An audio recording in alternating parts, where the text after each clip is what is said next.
What is the future of money? Are we ever going to return to a gold standard as money again? Are we destined? Are we doomed to having a fiat currency as money for the future? Or might we have a cryptocurrency, Bitcoin, as money in the future instead? Obviously, none of us have a crystal ball, but there are many people out there who are proponents of a future where a cryptocurrency is money, but that cryptocurrency is backed by something like gold, or at the very least, a basket of commodities, including gold. Now, I love gold. I also love Bitcoin. And in my opinion, anybody who thinks that a gold-backed cryptocurrency is a good idea lacks a fundamental misunderstanding about two things: money and how money works, and two, the technology behind cryptocurrency itself and what it is useful for. And so today we are going to go over why, in my opinion, any attempt to advance any sort of a gold-backed cryptocurrency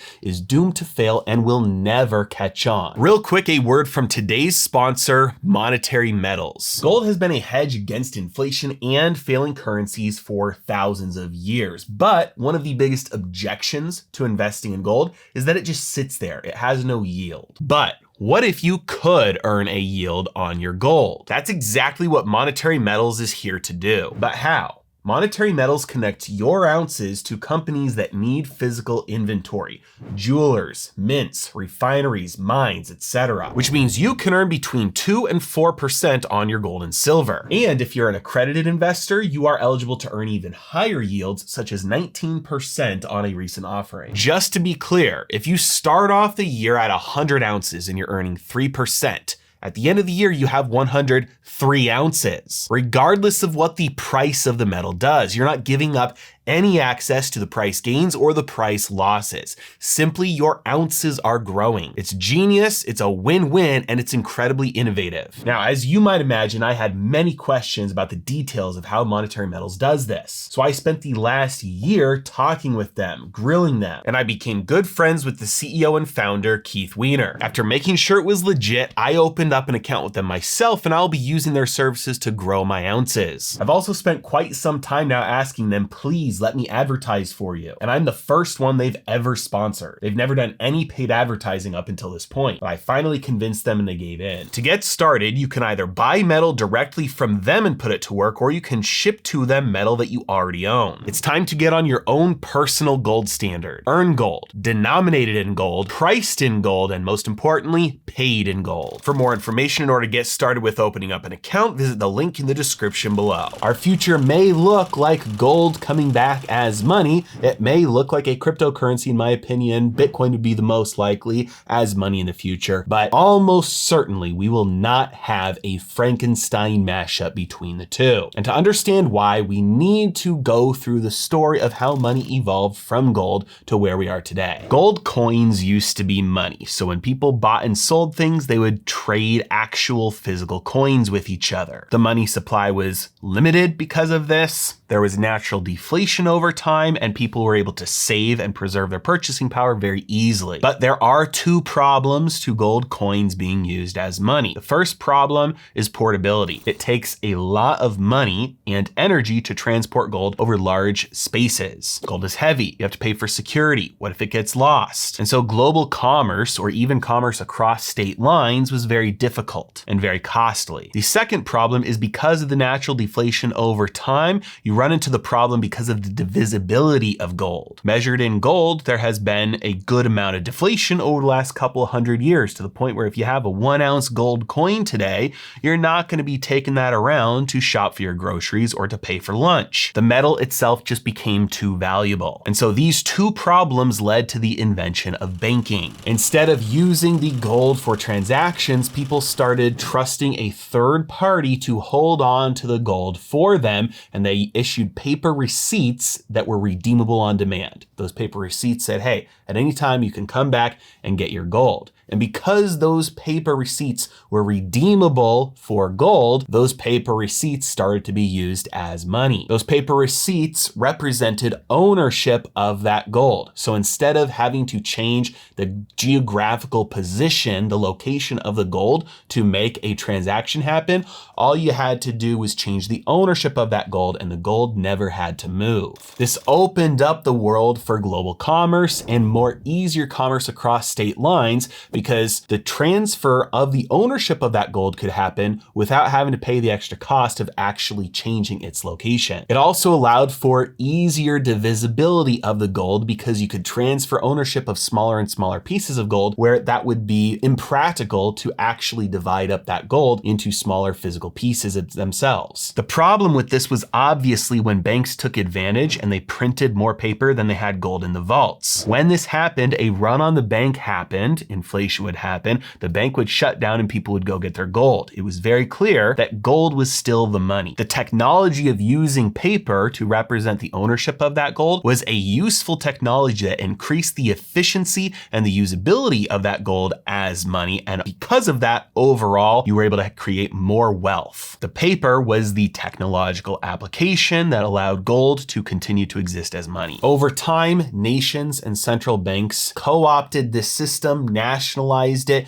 and started to reduce citizens' abilities to get their hands on that real money, the gold. And by force, governments shifted citizens' expectations, and really the paper became the money. Starting in 1933, people were no longer able in America to turn their paper in for gold. And so by law, for Americans, the paper became the money rather than the gold. And it took another 4 decades, but eventually that purely became the case for everybody when the gold window was closed in 1971 and the whole world was taken off the gold standard. Gold was no longer acting as money for anybody, and everybody had their own paper version of money. So because of the laws that were put in place, paper became the money instead of gold. And this meant that it was no longer necessary to back that paper with the gold, because the paper was the money, not the gold. I need to be very clear here with the semantics arguments. Many people say that's currency, that's not money, that's semantics. Don't worry about that. We're talking in modern parlance here and in common usage. People use paper, fiat, currency as money. Therefore, it is money. Now, you could very easily say it's not good money and gold operates as money better. Fine. But it is also true to say that from the point of the Federal Reserve being created and the Gold Confiscation Act by FDR and the closing of the gold window by government law, gold ceased to be money and paper was money instead. Therefore, it was no longer necessary to back the paper with the gold because the paper was the money. A worse form of money, absolutely, but money nonetheless. Because of this history, we see 2 things very, very clearly highlighted here. If the gold is the money, you need a technological application, a layer on top of it, in order to make it operate as money usefully in today's day and age. Barring a nuclear holocaust where all technology gets wiped out, we will never go back to having physical coins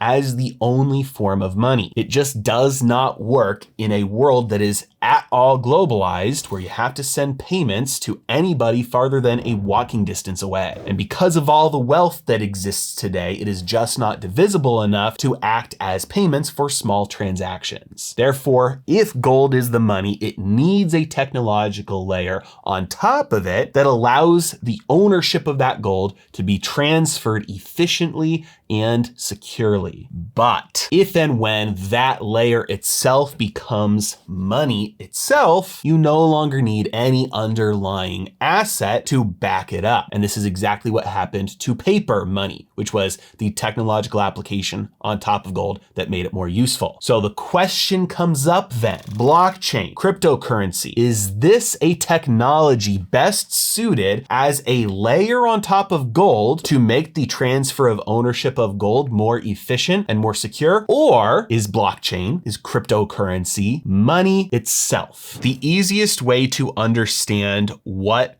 Bitcoin is the original cryptocurrency, what the blockchain is, it is a ledger, or otherwise known as a list. So imagine you have an Excel spreadsheet. On this Excel spreadsheet, you can add users to it, you can add viewers to it, so anybody can log in and they can see this spreadsheet that you have created. Now on this spreadsheet, you have in cell number 1, you have the account number 1, and you have a number associated with that, maybe 0001, account number 1. And you say it has 21 million Bitcoins in it. And then you set up an account number 2 for your friend John, and you transfer 20 million of the Bitcoins into John's account. And the way that looks is on the list, now there's just another row there, and it shows this transfer came from this account. It's just a list. And anytime a transaction happens, all you're doing is making another entry showing, hey, this number goes into this account now, and it came from this account. When people say that Bitcoin is a decentralized ledger form of money, this is all they mean. Everybody can see it. And so if somebody were to hack in and change something and arbitrarily assign themselves a million Bitcoin, everybody else looking at this would be able to see that transaction happen and would recognize, number 1, we didn't see that actual transaction take place, therefore it's invalid, but we'd also be able to see there's no history with that. So yes, you just said you had a million Bitcoin, but where'd they come from? Whose account? And when we go back to that person's account, did we see it go from there to your account? And where did that Bitcoin come from that account? Because if it was never in that account to begin with, how did it end up getting transferred to you? So because the whole history is recorded all the way back to the original transaction, and because everybody can see it, it is known as a decentralized ledger form of money. And by the way, this is how banks operate. This is our current monetary system. Your bank has a big master list of all the accounts, the names associated with each account, your birthday, your financial information, all that KYC information they collect on you to send to the government. And they have how many dollars you have in each account and where those dollars came from, all the transactions that happened in that account. Every bank has their own ledger. Bitcoin is simply a ledger that is decentralized. Everybody can see it instead of just the one bank being able to see it. And instead of using dollars, it uses its own currency, Bitcoin. So it's pretty clear that blockchain as a technology is a monetary technology. I mean, it's literally what we use for the entire dollar system and the entire fiat monetary system around the world. The way that it's done is more secure, it's censorship resistant, and all the other advantages to Bitcoin, but nonetheless, it is a monetary technology. This is why every single application of blockchain to do anything like hospital records, NFTs, communication or social media has fallen flat on its face because it's a very simple technology and you're trying to complicate it and shoehorn it into other applications. And when you try and use it in a way that it's not really designed, you're going to make it less efficient, more cumbersome, and more costly. And this is where the rubber meets the road, because there are plenty of companies out there that offer storage and transferring of ownership of gold in-house. There are already other technological applications that allow you to do this without using cryptocurrency, without using blockchain. Because at the end of the day, if the thing that people want is the gold and the gold is the money, the only thing you need is an extremely efficient and safe way to transfer the ownership of that gold, which means you need audits, you need insurance, and above all, you need trust to know that that gold is still actually there. Otherwise, how will the person that you are transferring the ownership of that gold to know that they're actually receiving ownership of gold? There are plenty of companies and services out there that do this and do this well without using blockchain. And the reality is when you try and make a gold-backed cryptocurrency, what you do is you replicate everything that already exists, because there are already those technological layers that offer the efficient and safe transfer of ownership of that gold. You try and do it with a cryptocurrency, you're less efficient than what already exists. You're more expensive than what already exists. You have worse user interface and user experience than what already exists. Because you're trying to take something that was designed to be money, blockchain, cryptocurrency, Bitcoin, and you're trying to say, well, that's not actually money, it's backed up by something that is money. And with that hybrid Frankenstein model, you're never going to be more efficient or more cost effective or more secure than what already exists. You're going to have to compromise somewhere. And the worst part about this is, even if you have a gold-backed cryptocurrency, you still need all the trust, because just because you have a blockchain that records every single transaction of all the transferring of the ownership of all those serial numbered bars to whoever did the trading on that chain, you still need the trust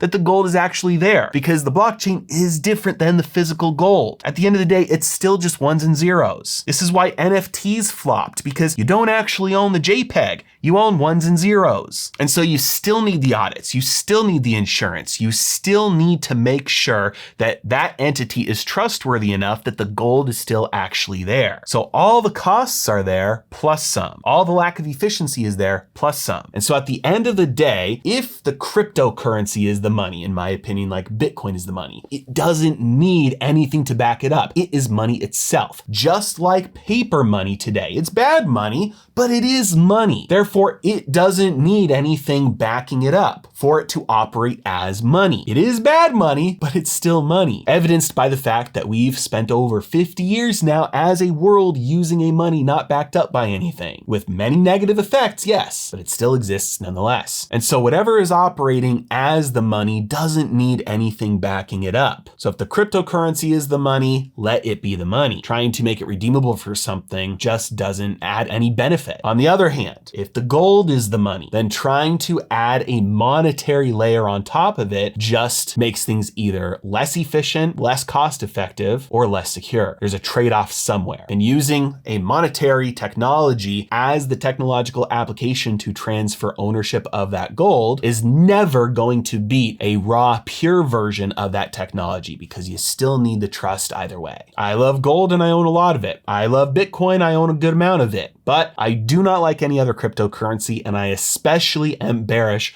on any cryptocurrency out there that says it has value because it is backed up by anything. It is a fundamental misunderstanding of how money works and what that technology was designed to do. And I do not see any chance of it actually winning in the marketplace. As always, really appreciate you guys. Thank you so much for watching. Have a great day.